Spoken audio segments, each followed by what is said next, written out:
For more on this, let's bring in Florida Congressman Byron Donalds. Congressman, last year you guys got hit hard in your particular district. You're south of where it hit. But how badly were you hit, or in terms of the bands that came down south? Well, we did get some heavy bands, about 50 to 60 mile an hour wind gusts. There was some flooding, low-level flooding through our streets. But our hearts really go out to the people in the Big Bend area of Florida and also in southern Georgia and South Carolina. Was able to talk with one of my colleagues, Nancy Mace, about what's happening in her congressional district right now. She represents Charleston, and it's tough. You're going through these storms. Really, the big thing is you want people to stay safe. If you're in your structure, stay there. Don't try to leave and get out, because the storms are unpredictable. And then the biggest thing is going to occur 24 to 48 hours after the storm leaves, right, where you can really assess damage and hopefully get people back on their feet as quickly as possible. I was just talking to one of our weather people. He said that more deaths in hurricanes happen in fresh water because of all the rain that comes down through those streams up high in high areas and causes major flooding. That's where the most number of people are actually killed in freshwater flooding. Yeah, because the water will come up very, very fast, which is why I think it's important for people who might make a desire late to get out. And I think that's probably pretty much past at this point. The biggest thing right now is you just need to hunker down and ride through this. But please make sure you're listening to local officials and state officials when they give out advisory reports. It's really critical at this point. Now, it's going to be a very costly recovery, covering so many states as it does. But President Biden's administration wants to link extra funding for FEMA and other costs associated with the storm and what's happening in Hawaii to relief or to more weaponry for Ukraine.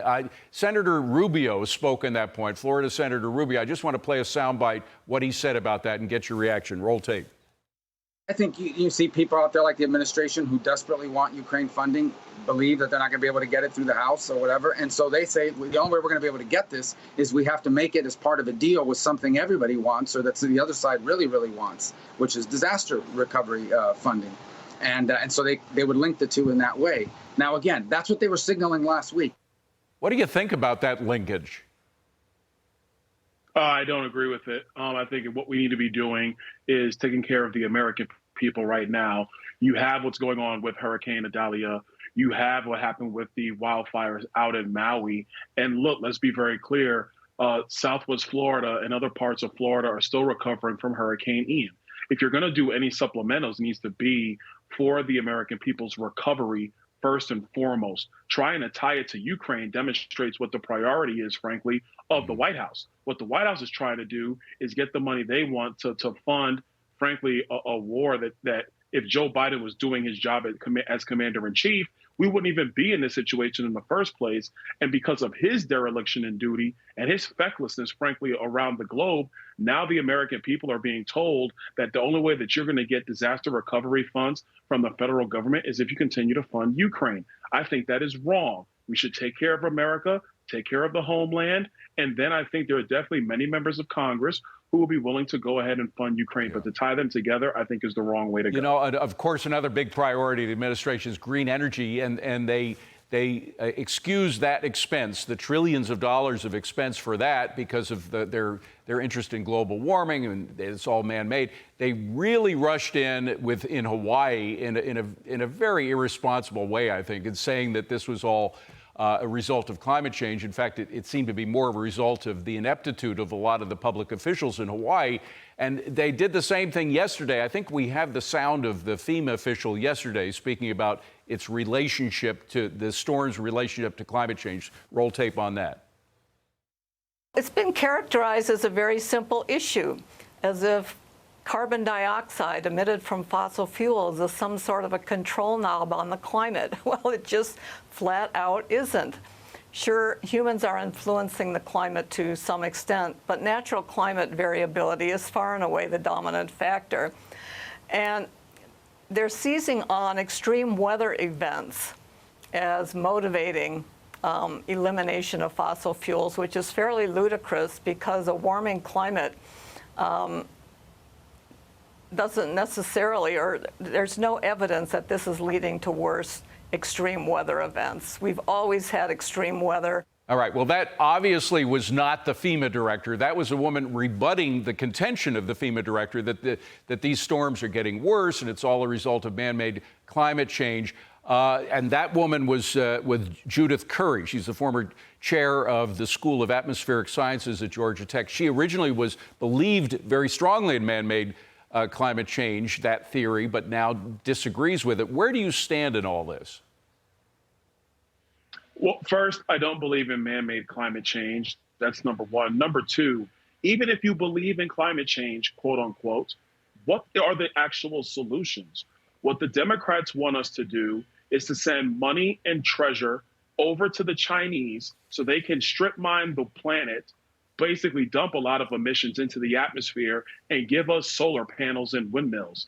And even with these solar panels and windmills, it's not going to help the American people be able to survive if there are higher temperatures, because you need massive amounts of electricity to run air conditioning, to run refrigerators, so on and so forth.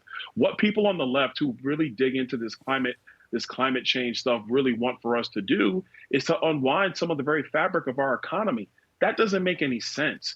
You need fossil fuels, you need energy production, and that still primarily comes from natural gas, fossil fuels. And what we should be doing is embracing nuclear power, not going down this Green New Deal stuff, because frankly, that is what happened in Hawaii. There was so much pressure on the electric company from officials, both locally in Hawaii, but also the federal government, to chase down renewable energy. They weren't paying attention to the basic things, like making sure that you don't have limbs touching power lines, and that you actually clear out your underbrush so that the fuel for a fire, which is fresh wood and other things like that, is not laying around to catch fire and can really burn down an area. I'll tell you this is much more of a man-made disaster, what happened in Maui, than being caused by the planet. Let me switch, if I can, to your duties with the Oversight Committee, particularly the investigation into the Biden family and certain scandals that seem to be arriving because of that. The most recent of these 5,000 pseudonymous emails and texts and other documents that the president came out with using a fake name, or actually using 3 fakes names, but over 5,000 of them. First of all, questions about what they actually said and whether you guys are going to be able to get hold of these things from the National Archives. But there's another problem with this, which is it could be a violation of the Federal Records Act by Vice President Biden if he took those down, sent those emails or texts, whatever it was he was sending out, when he was an official government workstation, working at an official computer of the government. He was violating the Federal Records Act. Are you going to look into that and investigate about whether he broke the law when doing so? Yeah, we are going to look into that. And look, surprise, surprise, Joe Biden was violating federal law. This is the same guy who ignored the fact that you cannot pass through a student loan bailout, did it anyway with a pen and a phone. The Supreme Court slapped him down, and now they're trying to find a new way to do the same proposal. You have the same guy that had classified material in his house from when he was a United States senator, something that is a violation of the Espionage Act, and he had classified material from when he was a vice president. So, he did not use his official government email? Right. Like, I'm shocked. The reality is that Joe Biden has known all along what his son and his brother were doing, because he's been in on it. And when you have emails with aliases, fake names, the purpose is to give yourself plausible deniability. That is what Joe Biden was trying to do. The National Archives needs to release those emails. And I also find it funny that whoever the bureaucrat at the National Archives, they thought that this was the espionage crime of the century, that Donald Trump had classified documents at Mar-a-Lago. But now we find out that Joe Biden had him as vice president. And then we also find out now he had these emails with fake names. And the National Archives is just now letting people know about this. This is the bureaucratic joke that is happening in Washington, D.C. Those emails need to be released, and we're going to get to the bottom of that as well. Congressman Byron Donalds, we appreciate you coming on. Best of luck to you and your constituents as you battle the aftermath of this storm. I appreciate you coming in. Hey, Sean Hannity here. Hey, click here to subscribe to Fox News YouTube page and catch our hottest interviews and most compelling analysis. You will not get it anywhere else.